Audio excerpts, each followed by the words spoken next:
மகாபெரிவா திருவடிகளே சரணம். இன்றைக்கி நம்ம மகாபெரிவாவுடைய பிறந்த தினத்தை பற்றி தான் பார்க்க போகிறோம்.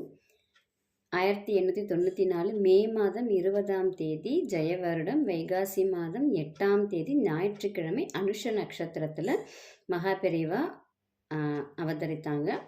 எங்கே அப்படின்னு பார்த்தீங்கன்னா, விழுப்புரம் நகரத்தில் நவாப் தோப்புக்கு அருகில் இருக்கிற அக்ரஹாரத்தில் சுப்பிரமணிய சாஸ்திரிகளுக்கும் மகாலட்சுமி தம்பதியர்களுக்கு திருமகனாக அவதரித்தார்.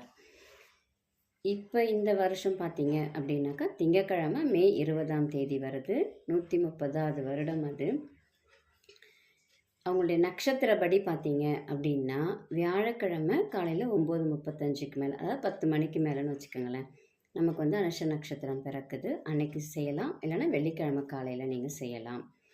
நீங்கள் எதுவுமே கஷ்டப்பட்டெல்லாம் பெரியவாவுக்கு செய்யணும் அப்படிங்கிறது கிடையாது. பெரியவாவுடைய நாமத்தை மட்டுமே சொன்னீங்கன்னா போதும். நாமத்தினுடைய மகிமையை மகா பெரியவா ஒரு நிகழ்ச்சியில் சொற்பொழிவில் சொல்லியிருப்பாங்க. அது என்ன அப்படின்னு பார்த்தீங்கன்னா, இந்த போர் நடந்துட்டு இருக்கும்போது ரஷ்யாவும் ஜெர்மனியும் ஒன்றா சேர்ந்துக்கிட்டு இங்கிலாந்து நாட்டுக்கு ரொம்ப தொல்லை கொடுத்துட்ருப்பாங்க. இது மகா பெரியவா சொன்னது.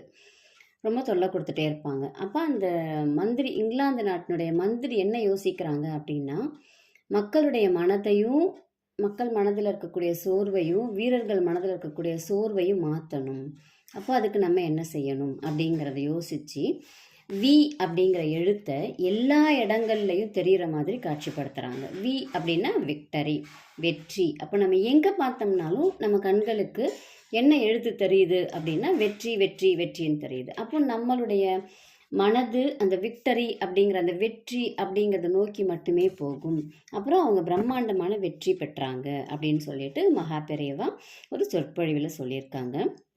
மகாபெரிவா ஏன் இதை சொல்கிறாங்க அப்படின்னு பார்த்தீங்கன்னா, அதே இதில் ராம நாமத்தை பற்றி சொல்கிறாங்க. ராம நாமம் யார் ஒருவர் 108 முறை தினமும் சொல்கிறாங்களோ அவங்களுக்கு வழி தானாகவே கிடைக்கும். நீ யார்கிட்டையும் போய் கேட்க வேணாம், இந்த பிரச்சனை எனக்கு, இந்த பிரச்சனைக்கு என்ன தீர்வு அப்படிங்கிறது நீ யார்கிட்டையும் கேட்க வேணாம், உனக்கு தானாகவே கதவு திறக்கும். அதனால் நீ ராம நாமத்தை தினமும் 108 முறையாவது சொல்லணும் அப்படின்னு சொல்லிட்டு மகாபெரிவா சொல்லியிருக்காங்க. இந்த ராம நாமம் அப்படின்னா ராமருடைய பெயர் அப்படிங்கிறது இல்லை. அதையும் மகாபெரிவா சொல்லியிருக்காங்க. என்ன சொல்லியிருக்காங்க அப்படின்னா, விஷ்ணு மந்திரத்திற்கும் சிவ மந்திரத்திற்கும் ஜீவாதாரமாக விளங்குவது இந்த அக்ஷரம்.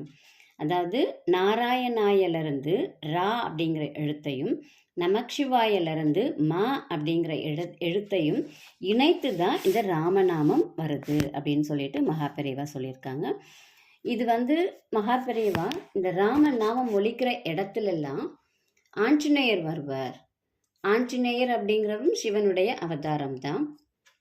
ஆஞ்சநேயர் மட்டும் வரமாட்டார், மகா பெரியவாவும் ராம நாமம் ஒலிக்கின்ற இடத்துல எல்லாம் வந்து உட்காந்து கேட்பாங்க. முடிஞ்ச வரைக்கும் அந்த 2 நாட்களும் நம்ம மகா பெரியவாவுடைய நாமத்தையும் ராம நாமத்தையும் நம்மளால் முடிந்த வரைக்கும் சொன்னோம்னா கூட போதும். நம்ம ரொம்பலாம் கஷ்டப்பட்டெல்லாம் வழிபாடு செய்யணும் அப்படிங்கிறது இல்லை. முடிஞ்சால் மகா பெரியவா திருவடிகளே சரணம் அப்படின்னு சொல்லுங்கள், இல்லை பெரியவா பெரியவான்னு கூட சொல்லுங்கள், ராமா ராமா ராமா ராமான்னு சொல்லுங்கள். கண்டிப்பாக 2 பேருடைய அருளுமே நமக்கு கிடைக்கும். இது எப்படி சொல்கிறது, நம்ம இதை விட பெரிய ஒரு பாக்கியம் நமக்கு கிடைக்காது. 2 நாளையுமே நம்ம பயன்படுத்திக்கணும். பயன்படுத்திக்கிட்டு ராம நாமத்துக்கு கூட மகா பெரியவாவுடைய நாமத்தையும் சொல்லி குருவருளும் பெற்று குருவருளோடு சேர்ந்து திருவருளையும் பெற்று நம்ம வாழ்க்கையில் மிக பிரம்மாண்டமான வெற்றியை பெற முடியும். இந்த தகவல் நான் எங்கேருந்து எடுத்தேங்கிறதையும் சொல்லிடுறேன். காஞ்சி பெரியவர் வாழ்வில் சுவையான 100 நிகழ்வுகள் அப்படிங்கிற ஒரு புத்தகத்தில் இருந்து தான் இந்த நிகழ்ச்சியை நான் எடுத்தேன். இது வந்து நானாக சொல்லலை, மகா பெரியவா ஒரு சொற்பொழிவில் சொன்ன விஷயத்தை தான் அந்த புத்தகத்தில் கொடுத்துருந்தாங்க. எல்லாருக்குமே இது பயன்பெறணும், எல்லாருமே பயன்பெறணும் அப்படிங்கிறதுக்காக சொன்னது தான்.